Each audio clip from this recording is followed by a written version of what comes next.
சூடுவேன். செம்பருத்தி ஒன்று உன் சிந்தைக்குள்ளே நின்று சல்லாபம் தேடுதோ.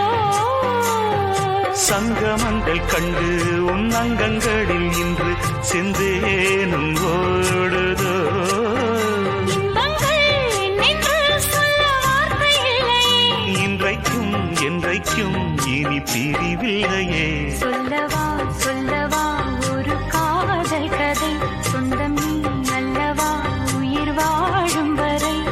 என் மூச்சிலும் என் பேச்சிலும் உன் பாடல் கேட்கும் தினம் தினம் தினம். சொல்லவா சொல்லவா ஒரு காதல்